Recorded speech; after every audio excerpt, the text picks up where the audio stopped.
Joe Lundberg. From local sports to national newsmakers, this is the show everybody is talking about. Live from the Granite State, it's Mike and the Hoss on the Pulse of New Hampshire. Good morning and welcome to the Mike and the Hoss Show, powered by the Shop on the Pulse of New Hampshire. I'm Mike Denane alongside Charlie Hossack. We are Mike and the Hoss. Hello, gentlemen. Good Saturday to you. Weather's Good nice. Morning. You know, the behind the scenes to the show is pretty incredible. We have to calm J-Dog down. He is fired up this morning. He's got a lot going on. He's got remotes here and there. He is. Yeah, man. We're gonna bring you down. We got to bring you down there, dog. Man, we need an off-air show. He's doing it like yeah, an off-air. Yeah, he's doing it all this morning. So we appreciate you being obviously. Yeah, there you go. We appreciate you being here for us. And that's kind of a nice segue as we get going. We're going to talk a little bit about wrestling today. And I know how much you love wrestling, dog, and we'll talk about some of that stuff. But it's a beautiful day. It's a Saturday. It's the last Saturday in July. I can't believe don't say that. I know it's just we don't talk about that. We don't talk about that. We don't talk about it. But you know, here's the thing. We're like one day closer to our good friend who's coming up to spend a few weeks up here in the Lakes region that we enjoy visiting with. So the closer to Birdie's arrival, the happier I get. So that's one good thing to look for. We're not going to talk about the big S as in school. So we still have plenty of time, Mike. Plenty of summer, Mike. You've already done that. So just kind of ruined my day. I ruined your day. It was a tough. Well, speaking of that, a tough week for I don't say our generation because these guys are a little bit older, except. Theo Huxtable wasn't. But, lost a few guys this week that are definitely connected to sports. Ozzy Osbourne, which, I mean, I don't know if there's a high school team that didn't have Crazy Train as their intro coming out on the ice or the basketball court or something like that. Right. Crazy Train is probably one of the most popular sports anthems, that there is. And it's been around, since the late 70s Crazy Train, early 80s. So it's been around for a long time. And then I know this one, hurts you guys a little bit that Hulk Hogan passed on this week. And we're going to talk about it a little bit later. And so it's just, these are iconic figures when we were growing up. And they're much older than us. They're like 20 plus years older than us. Sure. And so that's kind of that age where you look at them and you not aspire to be them, but you know what I mean? That they're the ones that are on MTV when we were growing up. And they're the ones that were on the WrestleManias of the world and the Cosby Show, whatever you want to say about Cosby. Yeah. People like Theo Huxtable. Yeah. He's definitely, he is our generation. He was young. Right. So, which is too bad, but yeah, you're right. And it always, when people that whether you were a fan or you looked up to them or you enjoyed their comedy or whatever, you kind of look at your own mortality at the same time, which is never comfortable. It's like, oh my gosh, it's like, I'm whatever, 50 something years old. And now, I know they were only, like 71 or, right. Dog Hulk was 71. So 71 had some help. And that's young. That's young now. 71 is young. So, Ozzy's been knocking on death's door for a long time. It's he's talking about in the media and mainstream media and taking his popularity and made it to his whole family. His whole family became, growing up with the Osbournes or whatever that show was called, was very popular. The Osbourne, very popular. So sure. Rest in peace, Ozzy. Rest in peace, Hulk. But we'll talk about it later. Do you remember? So, and I know it's been flying around the social media. The 2005 Patriots opening game when they came out, when Ozzy came out and did Crazy Train, and I know people can't see this on the radio, but they were inside a Patriots helmet, and then it opened up, and he just playing Crazy Train, and the place was going nuts. Because you're right, Mike. That was the song. That was the Patriots ran out into the field, Crazy Train, and Tom Brady pumping his arms up in the air, and that's what it was. So it just an icon is gone. So. Crazy Train played when I was in high school. When I was in high school, it was the opening thing. So, and then it just kind of grew. What's that? It was Chipper Jones' walk-up song. Yeah. So It's a big loss. That certainly is a big loss. All right, Mike and the Hoss is powered by the Yum Yum Shop, located in the heart of downtown Wolfboro, and can be found on the Pulse of New Hampshire radio stations and all over the world on the Pulse of New Hampshire app. You can always catch up and listen to our previous shows on the Pulse Podcast Network, Spreaker, Audible, and Amazon Music. The Yum Yum Shop has over 100 varieties of fresh baked goods, including 6 different types of bread and a full-service ice cream bar, and of course, their most famous item, the gingerbread cookie. Make sure to visit the Yum Yum Shop the next time you're in Wolfboro, or online at yummyumshop.com. And while you're there, enter the discount code of Mike and the Hoss to receive 20% off a Gingy Box. You can join a conversation, 603-228-2080. That is 603-228-2080. All right. One quick thing, Mike. So I had a little treat this week from the Yum Yum Shop. I had their coconut macaroon, and it was delicious. And I promise, dog, when we get out to see you, we'll bring you a little treat. But man, it was just so tasty. Yeah, it was good. Awesome. So thanks to the Yum Yum Shop. You want me to go? Do you want to go? What do you want to do?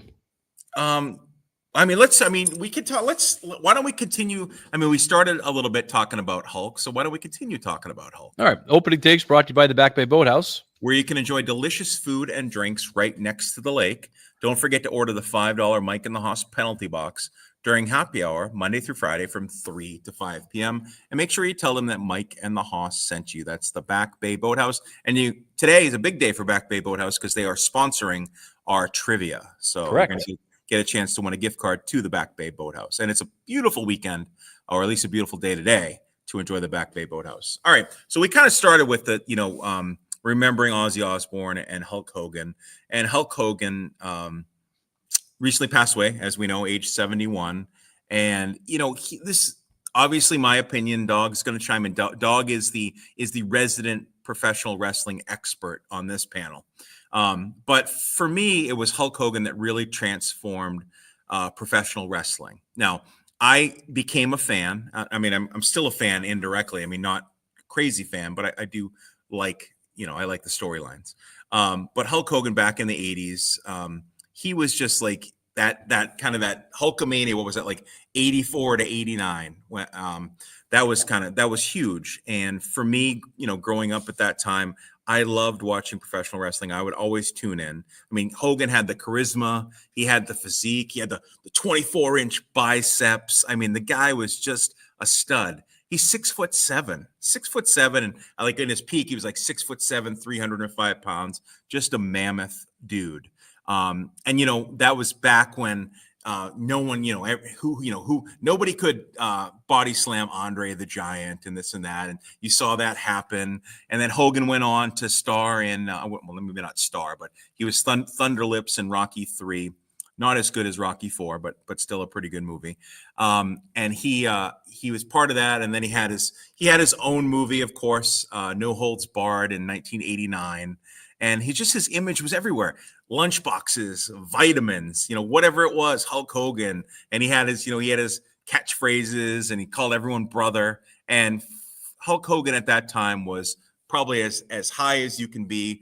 Every I would say every kid that liked professional wrestling kind of looked up to him, and he was just kind of the good guy. So that's just kind of my take on who Hulk Hogan is. Dog, what do you got to add to Hulk Hogan, Hulkamania? I was born in 1983, so the first thing I ever watched when I opened my eyes was professional wrestling that I can recall. The reason why I have this big scar on my forehead is because when I was a baby, I was crawling, I couldn't walk, and the television set was on this wobbly kind of stand, and I wanted to climb up and change the channel. Well, the TV fell on my head, getting a concussion as a baby. And that's why I've got the scar on my forehead. So my love affair with professional wrestling really started with the Hulkster, because here I am I was 4 when he body slammed Andre the Giant at WrestleMania 3 in 1987, and had just almost 100,000 people at the Pontiac Silverdome crammed in like sardines. I think it was 93,000. It was actually like 67,000, but because the attendance was, they actually counted people that were in the building, not just in the stands, but people that were actually there. So yeah. little side note right there. But my love affair, I was a Hulkster as a little kid. I had the toys. I had the big action figure where you could the hulking thing, where I would take it and I would beat it against a telephone pole, and try to destroy it, just to kind of, because I thought I could beat Hulk Hogan. So and even I couldn't even do that then, brother. And then again, the love affair of professional wrestling is because of Hulk Hogan in the beginning stages. And he was everywhere. Remember this, guys. He was eulogized on Pardon the Interruption a couple days ago. When do they ever eulogize professional wrestlers? They never do. He also made the cover of Sports Illustrated. Still, I believe he's the only professional wrestler that's ever been on the cover of Sports Illustrated. So he transcended everything. Pop culture, whether it be movies, whether it be MTV, the Rock and Wrestling Connection with Cyndi Lauper and company, whether it be sports with Sports Illustrated, whether it be movies like Rocky III, like No Holds Barred, Suburban Commando, Mr. and Annie, television, Thunder in Paradise. He was on the A-Team during Mr. T, his run. So everywhere he was, he was one of the most recognizable people on the street. There were 5 people. Tony Kornheiser said this on Pardon the Interruption. You, Elvis, Muhammad Ali, Hulk Hogan, it's one of those people that when you walk across the street, you know who that is. Interesting. Obviously, it's no secret that I don't share the passion for wrestling that you guys do. But I was a kid in the 80s also, and I would say that Hulk Hogan definitely was a cultural icon. To all the points that Dog made, he was everywhere. I'm not going to dump on the guy because I wish he would have shut his mouth a little bit, later on, because I think he put his foot in his mouth often. He didn't have a good 2010s or 2020s. The last 2 decades of Terrence Gene Bollea were not good. No, I mean, from the racist stuff, then the Jesse Ventura stuff, the George Foreman grill thing, those are it just became a little bit cheesy, where he was just kept trying to grab whatever limelight was left instead of he was such a stud back in the 80s and 90s and the early 2000s that he was one of the probably top 5 most recognizable people in the world. And it went south. Bad advice probably, but it went south for him later on. And but again, cultural icon. And I think that's it. He was everywhere. Hulkamania was a thing. And if you were probably going to put a time capsule from the 80s and 90s, something from the Hulkster would probably be in there. Yes, absolutely. Fun fact, guys, I went to his last WWE match. Now, he had other matches and other promotions years later in the 2010s, very rarely, though. His last WWE match was actually at TD Garden in Boston against Randy Orton. I was there for that. I went to SummerSlam 2006, and that was it turned out to be his last match. I think he wanted more matches, but the company was not going to give a guy nearing 60, with a bad hip and the like. His body was really falling apart at the time. He won that match, but that was his actual last WWE wrestling match. And the other piece too, and Dog, maybe you'll agree or disagree with me, but I think part of like when you think of wrestling, you think of guys like John Cena, you think of guys like The Rock, Roman Reigns, like those guys, they emulated the Hulkster. Like, they created their own, careers, but that's, it was kind of Hulk kind of gave that foundation, which they kind of were able to stand on and then become, John Cena and The Rock and so forth. He definitely made wrestling to the level that it is, because I mean, if you were going to put wrestling on some sort of a chart, it's pretty exponential around the 80s and 90s when it started really climbing up there, and obviously the WrestleManias and all that kind of stuff. All right, we're going to take a break. We'll be right back. And if you're having trouble hearing us, listen anytime, anywhere. Just ask your smart device to play the Pulse of NH. Hello, New Hampshire residents. Let's take a moment to tell you about Big Jim's Home Center Bargain Outlet in Concord, New Hampshire. Big Jim's is a family-owned and operated company that started as Steenbeck & Sons back in 1954. Jim and Mary Steenbeck moved their 3 sons from the Bronx and opened the convenience store in Boscawen, New Hampshire. From there, the Steenbecks turned their store into one of the biggest lumber companies in the state. After holding a competition with the Steenbeck employees, the name Big Jim's was born, of course, being named after Jim Steenbeck Sr., the man who started it all. Big Jim's has now been in business for 32 years and is still owned and operated by the youngest son, Don Steenbeck Sr. You'll find Don working behind the counter or in the warehouse, along with his son, his 2 daughters, a nephew, a couple of sons-in-law, and a few former longtime Steenbeck & Sons employees with over 275 years of combined experience in the building material industry. Visit Big Jim's today for your next home improvement project. Conveniently located at 287 South Main Street in Concord and at bigjimsnh.com. Hi, Zoe Saldana. Welcome to T-Mobile. Here's your new iPhone 16 Pro on us. Thanks. And here's my old phone to trade in. You don't need a trade-in. When you switch to T-Mobile, we'll give you a new iPhone 16 Pro. Plus, we'll help you pay off your old phone up to $800, and you still get to keep it. There's always a trade-in. Not right now at T-Mobile. I feel like I have to give you something in return for karma. That's okay. I don't really have much in my purse. Oh, let's see. Hand sanitizer. It's lavender. I'm good. Seriously. Let me check this pocket. Oh, mints? Really, I'm fine. Oh, I have raisins. I'm a mom. Wait 1 sec. I've got cupcakes in the car. It's our best iPhone offer ever. Switch to T-Mobile. Get a new iPhone 16 Pro with Apple Intelligence on us. No trade-in needed. We'll even pay off your phone up to $800. With 24 monthly bill credits, new line $100 plus a month on experience beyond finance agreement, $999.99 and qualifying order. For well qualified plus tax and $10 connection charge. Pay off via virtual prepayment below 15 days. Credits end and balance due if you pay off early or cancel. See T-Mobile.com. If you love to travel, Capital One has a rewards credit card that's perfect for you. With the Capital One Venture X card, you earn unlimited double miles on everything you buy.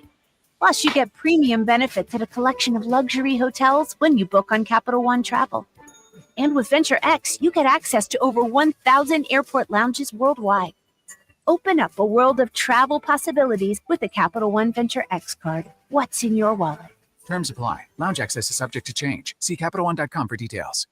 The Maine Lobster Festival is 5 days of feasting on the fabulous coast of Maine. Celebrate Maine's lobster industry July 30th to August 3rd at Harbor Park in Rockland, Maine. Admission is free. Popular events include the Big Parade, the Steins and Vines tasting event, a 5K and 10K road race, the International Great Crate Race, live music all 5 days, tours of the USS Arlington, and of course, fresh Maine lobster. Kids have plenty to do too with pirate events, a touch tank, petting zoo, and more. New this year, a dog show and a cornhole tournament. Visit MaineLobsterFestival.com to learn more. Coming up at noon, we talk tech with Kim Commando. In the meantime, we're back to Mike and the Hoss on the Pulse of New Hampshire.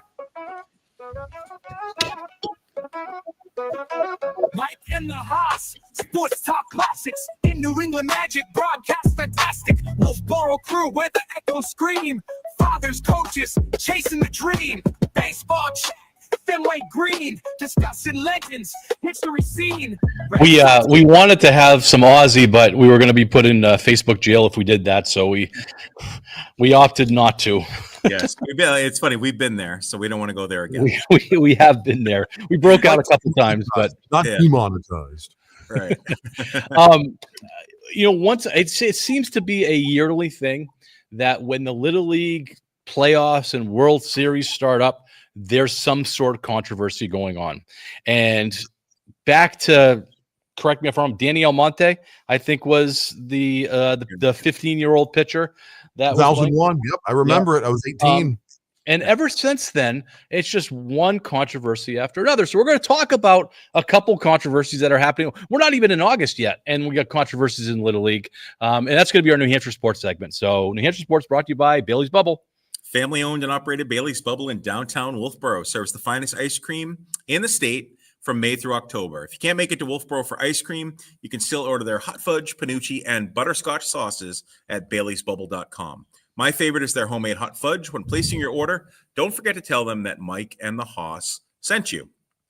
So go ahead, Mike. Sorry, it was just two stories that made national news. One's out of Gorham, Maine, so it's kind of local, where a Maine baseball team was disqualified because the team didn't play enough games.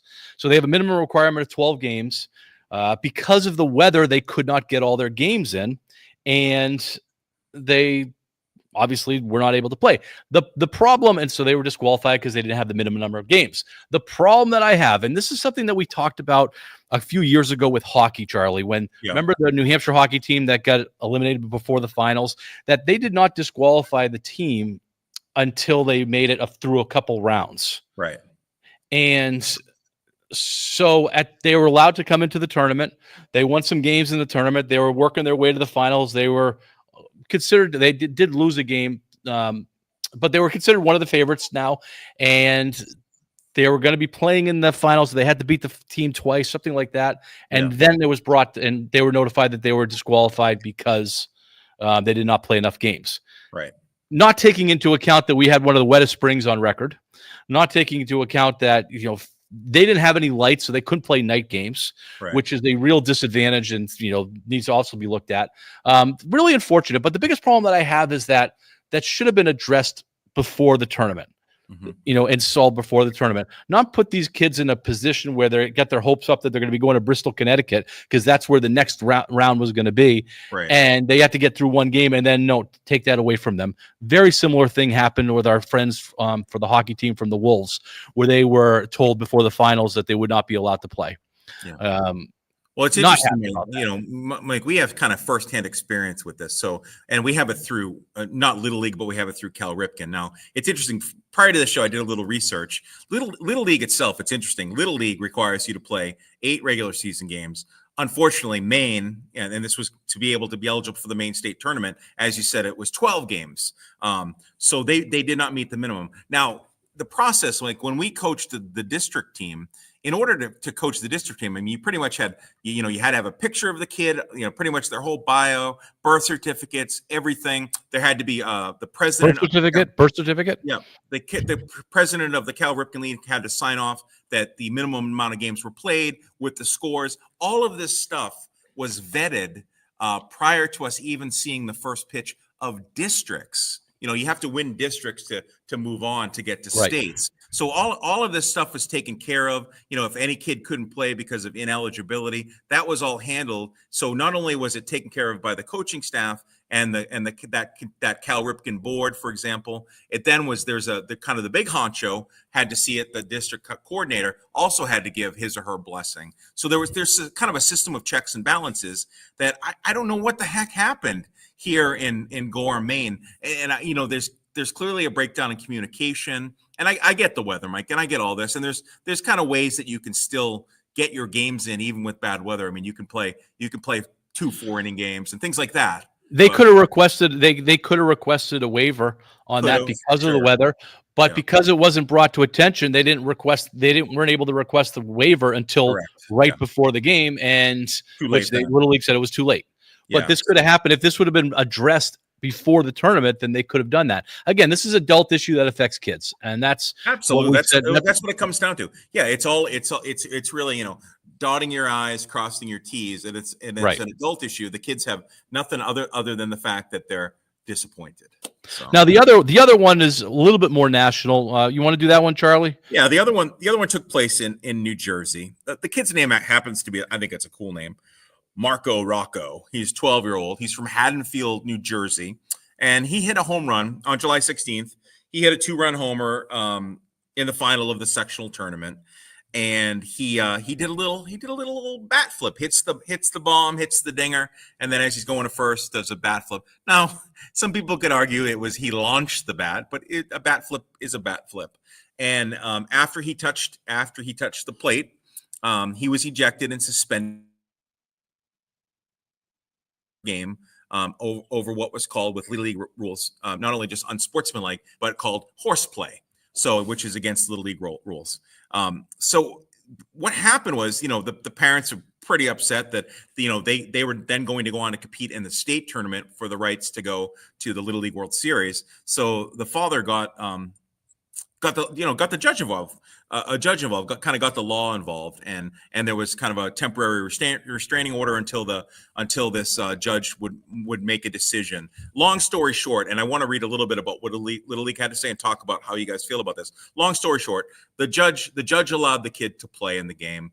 The kids' team got smoked. They got 10-run ruled. So I don't think they're going on to the Little League World Series, but the kid was allowed to play in the next game.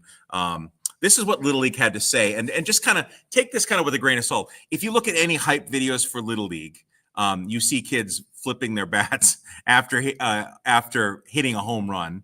I know, Mike, you had mentioned off air Todd Frazier himself, who played in the 1998 World Series, Little League World Series, excuse me, that he himself flipped his bat. And then in 2022, he was the announcer for ESPN when a kid from Nicaragua, his name was Luis Garcia, hit a home run followed by a bat flip, which Todd then made a positive comment about. And Luis was not kicked out. So this is what Little League has to say. And it kind of hits you in a place where, man, I can kind of agree with Little League, but at the same time, I understand the parents and the kids' perspective. This is what Little League says. While we continue to follow any orders governed by the court of law, Little League is extremely disappointed that time, energy, and attention were diverted away from our volunteers and communities who are creating positive experiences for all players and families throughout the international tournament. And then they went on to say that Little League maintains the tournament rules serve as a guide for any determination regarding conduct, which falls distinctly under the discretion of the umpire. As all youth sports officiating continues to face challenges and abuse by parents and fans, and as we face a nationwide shortage of umpires and volunteers, it is more important than ever that we are supportive of Little League umpires, including the judgments and decisions they make at the local league level. Man, that hurts. That cuts deep, guys, because Mike, you and I are umpires, and we understand this perspective, and kind of the umpire, he's the boss or she's the boss of the game. But then all of a sudden, man, now this impacts the team and kid. And I don't know. I don't know, where to go. We know that it got resolved, but what are your thoughts? So first of all, you're right. It was not a normal bat flip. I mean, the bat was thrown to a point. It was almost launched. It really was. Given the moment, it wasn't the first inning or anything like that. Given the moment, I think a warning's given at that point. Hey, you can't be doing that. I don't think a judge should be involved with this at all. I don't think the judge should be able to overrule the umpire, the Little League, and whatever. Now, there should be some sort of a process that is not just solely on the umpire when you're talking about suspensions and ejections. Right. I think that there should be a process there. We've seen it at our Cal Ripken district tournaments. Whenever there was a thing that come up, there was always a district rep there that, kind of managed that situation. Right. And I don't understand why that wouldn't be the case and why it had to go. My biggest take on this is that a judge should not get involved. Who in the world is going to want to umpire? And, they're going to get an injunction to say, no, he was safe. He wasn't out. He was safe. He gets to play in the next game. That's kind of ridiculous. And I get what Little League's doing in terms of trying to control, because the bat flips that we see, there's a flip and then there's a throw. Yeah. And that bat probably went 25 feet in the air. Yeah. And there's a safety concern that they're doing. So Little League has to have some sort of an umbrella over this thing that says, we can't have bats flying through the infield.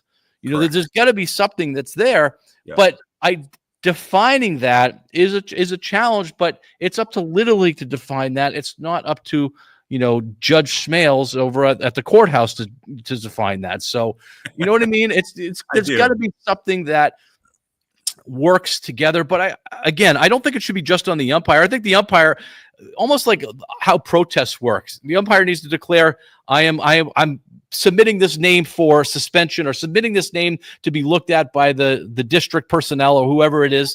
And then the committee of that tournament takes a look at it and says, okay, does this meet the criteria that we have set?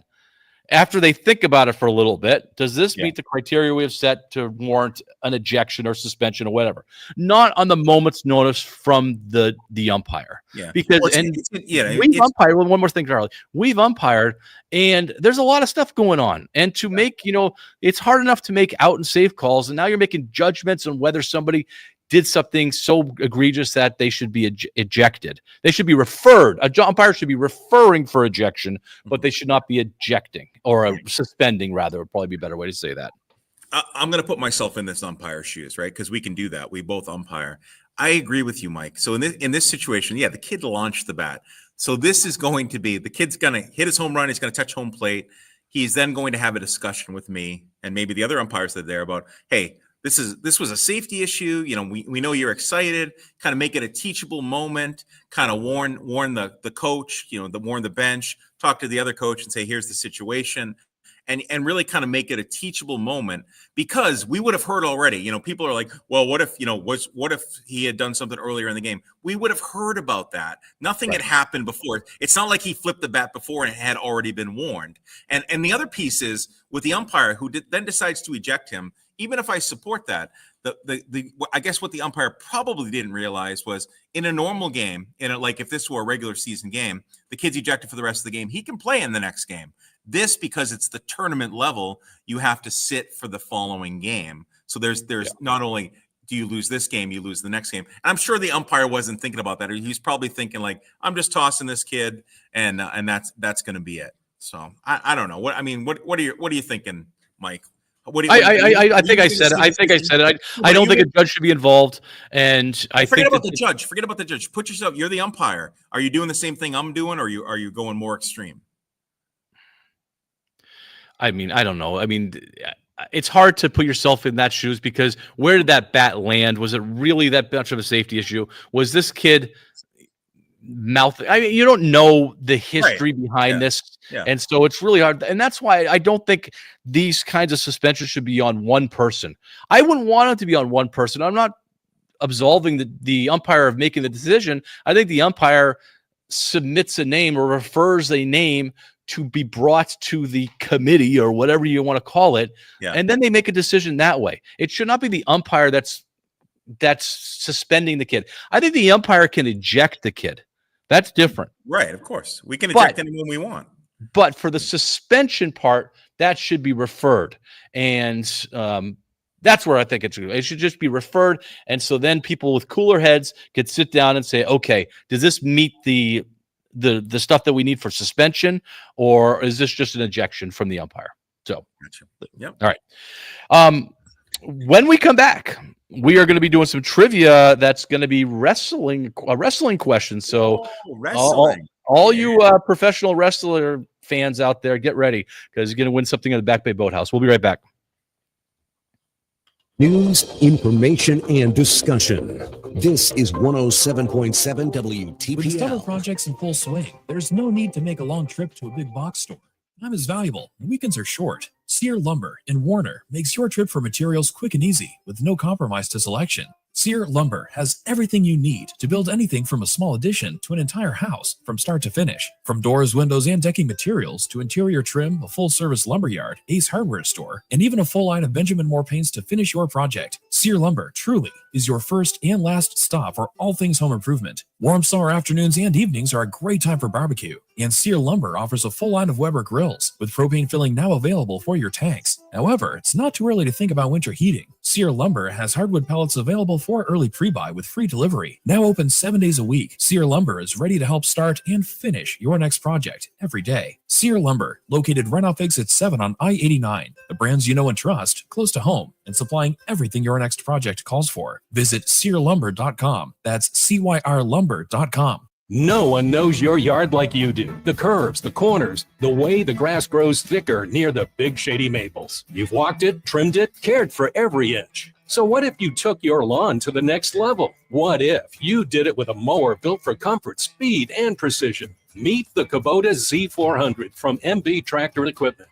The Z400 zero-turn mower offers professional-grade power designed for people who take pride in their land. With class-leading speed, effortless agility, a commercial-quality deck, and a deluxe high-back seat, Kubota brings comfort and control together in every mow. From smooth deck height adjustments to a cut that turns heads, the Z400 is a mower that makes your yard look as good as you know it should. Right now, bring home select Kubota equipment for 0 down 1.99% APR for 48 months or save up to $250. Now through September 30th. See us or go to KubotaUSA.com for full disclaimer. MB Tractor and Equipment. There's one near you.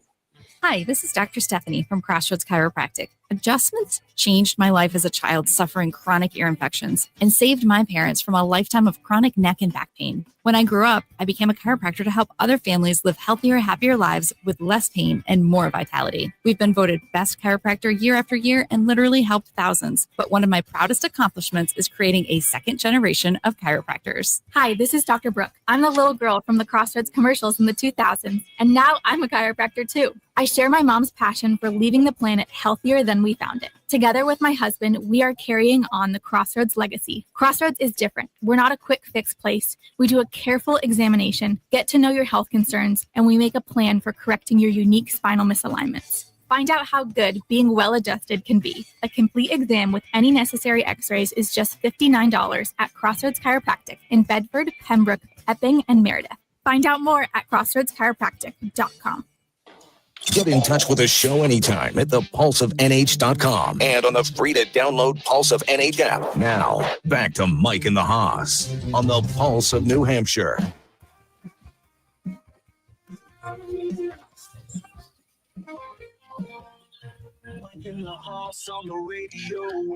If you were watching the live stream, you had Ozzy's mugshot from 1985, I believe, 84, and from in St. Louis, but he happened to be wearing a St. Louis Blues jersey during the mugshot. Do you think they took it easy on him because he had the Blues jersey on him? Do you think I hope so. I bet they did.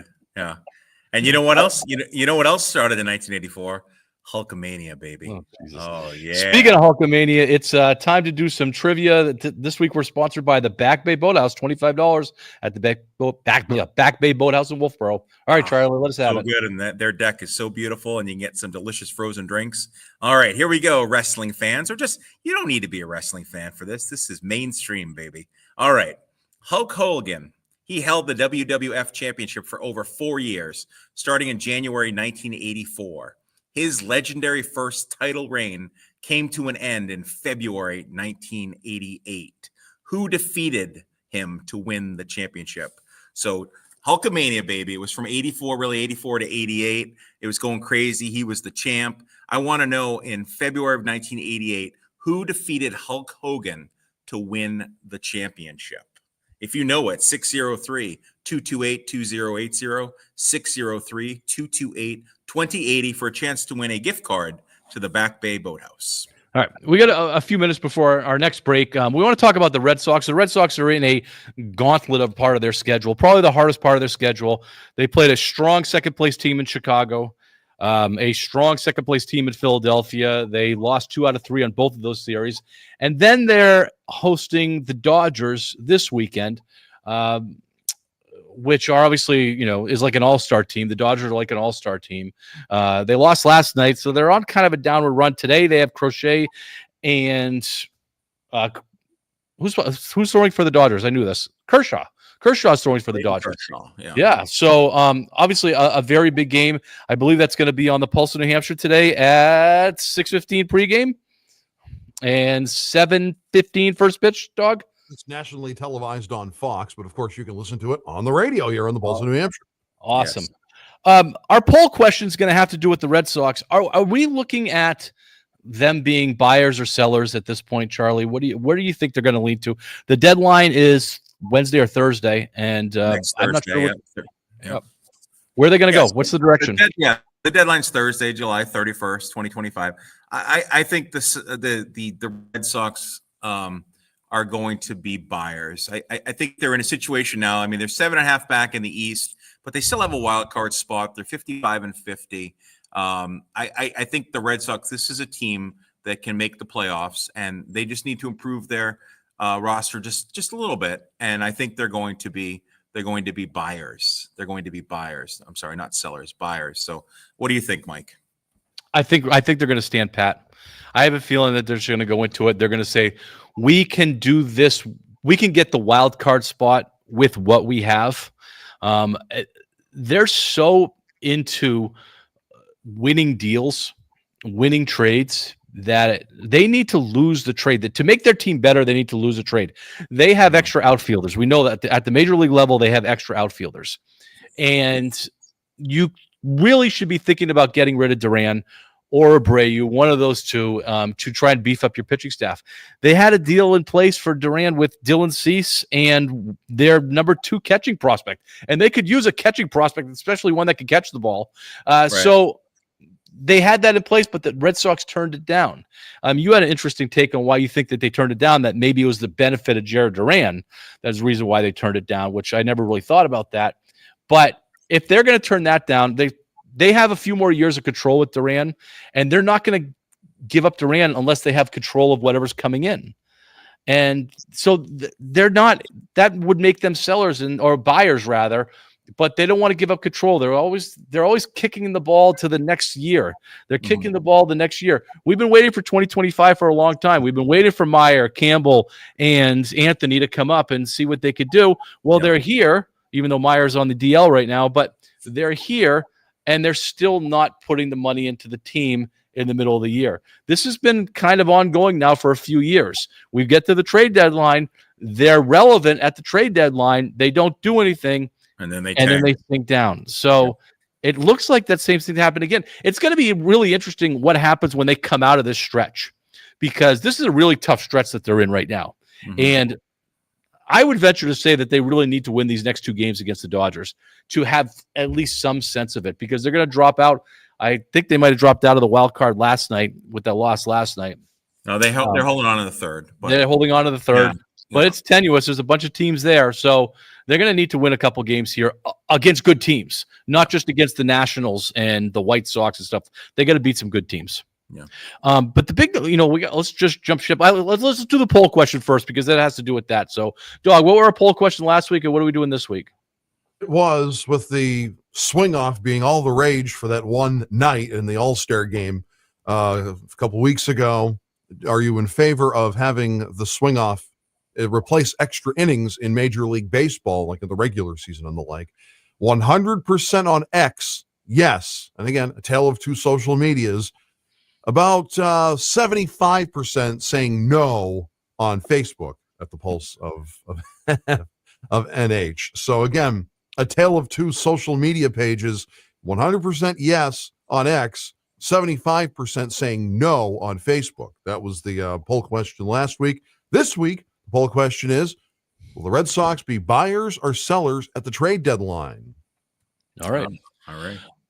Charlie, can we do the concessions in about 1 minute? You think we can do this? Oh, yeah, absolutely. So the Fenway Park, you probably have seen, the concession workers are on strike. They're asking for higher wages. But one of the bigger sticking points, and I don't know if you saw this, Mike, when you were at Fenway last week, but one of the sticking point is the self-service machines that Aramark. So Aramark is the company that kind of takes care of the concession workers.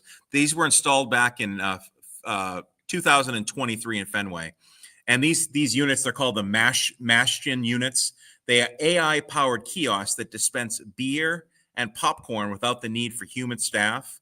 And obviously, there's a concern for concession workers that they're going to replace humans, and these people are not going to have jobs. So the concession workers are on strike, like I said, looking for higher wages and to get rid of these AI-powered beer and popcorn machines. And it's interesting because they did bring in, for lack of a better term, they call them scabs, right? These other workers that cross picket lines to sell concessions. But it's interesting. And a lot of people, and we talked off air about this, Mike, a lot of people are pointing fingers at the Red Sox. So the Red Sox have a contract with Aramark, the company that runs the concessions, and John Henry, and then negotiated whatever that contract is. It's Aramark that pays the concession workers, then handles it and sets the prices, all of that stuff.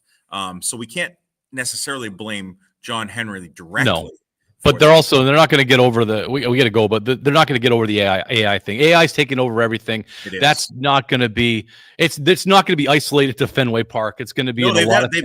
They've got it in 20. They've got it in over 20 ballparks all over the U.S. Our jobs eventually, as teachers, will probably get pushed out by AI. So, all right, we'll be right back. We'll talk Patriots. 107.7 WTPL, the pulse of New Hampshire. When I go places and do things, I can't help look at stuff that I think is unsafe. Scott Lawson of the Lawson Group on serious injuries that can happen in the workplace. Most companies, when there is an injury like that, they do go overboard, and they spend way too much time and effort and energy and money on the wrong things, because typically it is people's behavior, lack of training, education, equipment, whatever, that allowed them to get hurt. And that's really where they should be focusing their emphasis. In your expertise, what is the generalized root cause for most accidents in the workplace? So the last thing in the world you want to do is have a brand new employee that's never seen this machinery or equipment before be trained by somebody that knows how to break all the rules without getting hurt. Although Joe may be there for 20 years and he's a good employee and produces a lot of widgets and very high quality widgets, he may be cutting every corner in the books because he's been doing it for 25 years. For workplace safety information on everything from indoor air quality and hazardous materials management to noise exposure, wellness consulting, and workman's comp, it's the Lawson Group. go to thelawsongroup.com. Do Crohn's disease or ulcerative colitis symptoms keep coming back? Tremfya, guselkumab, may help, with rapid remission achieved at 12 weeks and lasting clinical remission at 1 year. Some even saw visible improvement of their intestinal lining at 12 weeks and 1 year. Tremfya is a prescription medicine used to treat adults with moderately to severely active Crohn's disease and adults with moderately to severely active ulcerative colitis. Serious allergic reactions and increased risk of infections and liver problems may occur. Before treatment, your doctor should check you for infections and tuberculosis. Tell your doctor if you have an infection, flu-like symptoms, or if you need a vaccine. Healing is possible with Tremfya. Approximately 3 out of 10 patients were in endoscopic remission at 1 year, based on areas visualized on colonoscopy, which may not represent the deeper bowel layer or entire GI tract. Individual results may vary. Ask your doctor about Tremfya today. Call 1-800-526-7736 to learn more or visit tremfyaradio.com. Home improvement season is here. Warmer weather is the perfect time to tackle home improvement projects. Whether you're building a new deck, repairing an old one, or installing a new roof, these upgrades can impact your homeowner's insurance. Before you start, reach Allied Insurance Agency to make sure your policy reflects the true value of your home. Allied provides accurate quotes that considers everything, so you're properly protected. At Allied Insurance Agency, they understand how important your home is to you. Reach out to Allied Insurance Agency online at alliedia.com.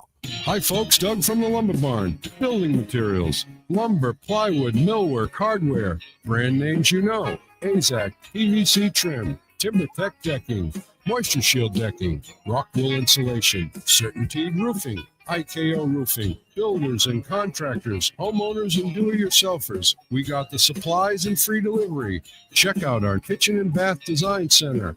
Go to lumberbarn.com. You're listening to the Granite State's own Mike and the Hoss on the Pulse of New Hampshire.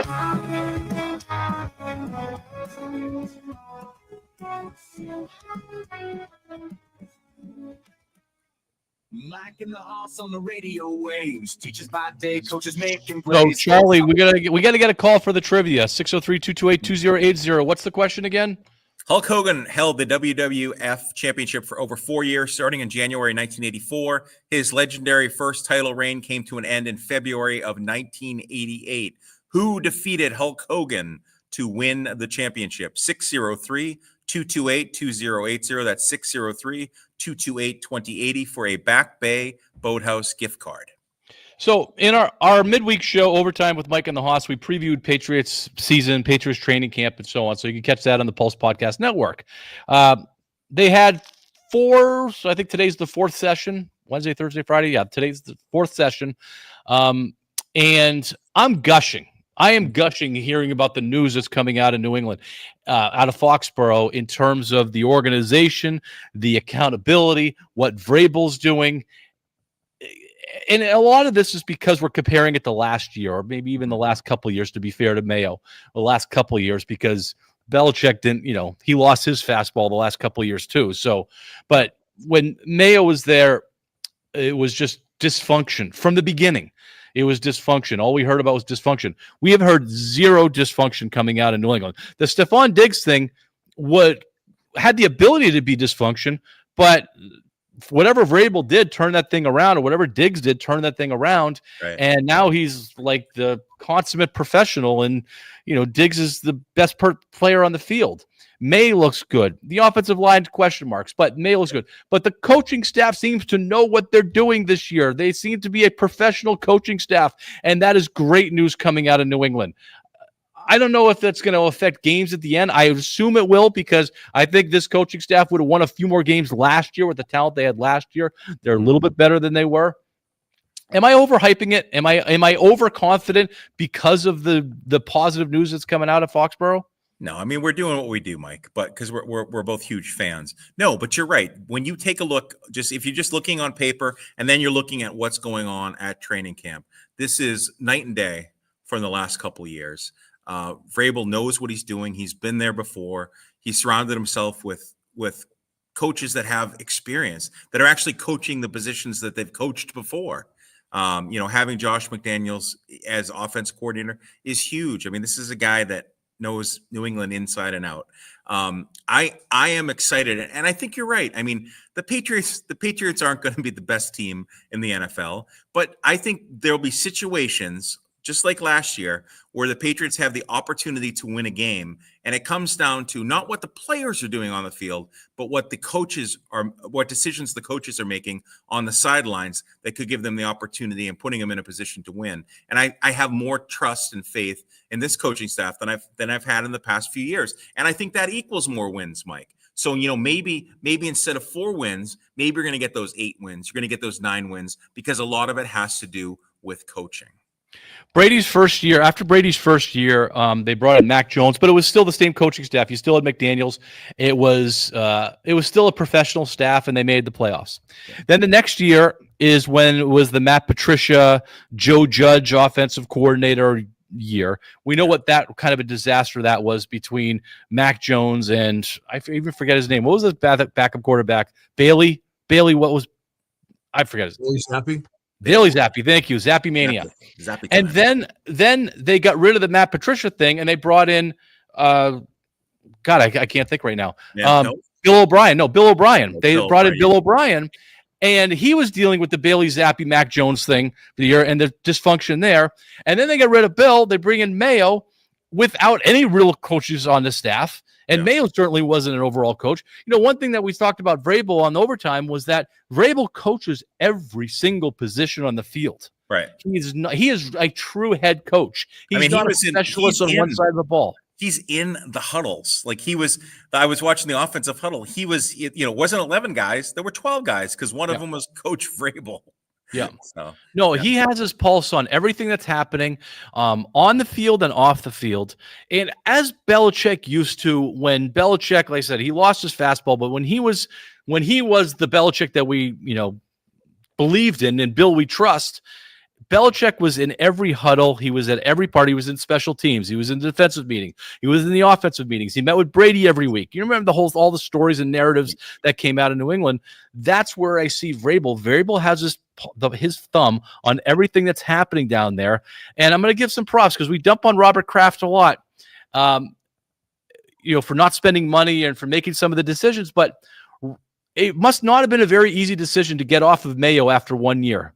They were close, but it was such a disaster that he said, no, I can't do this anymore. This is not working. And he made that difficult decision after 1 year, and he got a lot of heat from it because, whatever the reason, he got a lot of heat for that, but it looks like it was the right decision. Things are running smoothly in New England right now, which gives you optimism for the season ahead. And it's got to be selling tickets. It's got to be the right decision. Agreed. I mean, and it's, I feel good. And like I said, Mike, I mean, I don't think this team is I don't want to say they're a playoff team because that I don't know if they are, but I think they're definitely more than a 4-win team. And I think what we're going to see is more competitive games, and even games that they end up losing. It's not going to be like, oh my gosh, did you see that decision that was made? So I'm excited. I'm optimistic.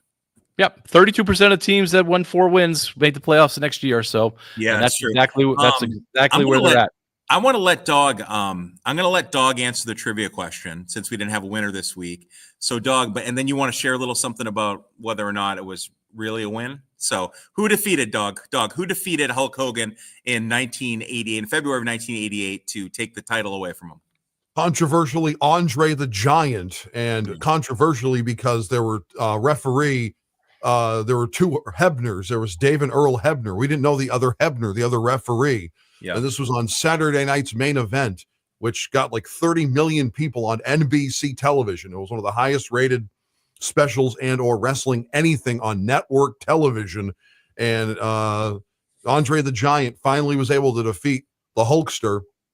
Controversially, as I said, he sold the belt later on to how can it be controversial? It was scripted. It's scripted. How can it be controversial? It's scripted. No. Yes, it is. All right, that's going to do it for. Are we waving yet? Yes. Yeah. That's going to do it for us. Catch us at overtime in the middle of the week on the Pulse Podcast Network. Have a great week, everybody. Bye, guys.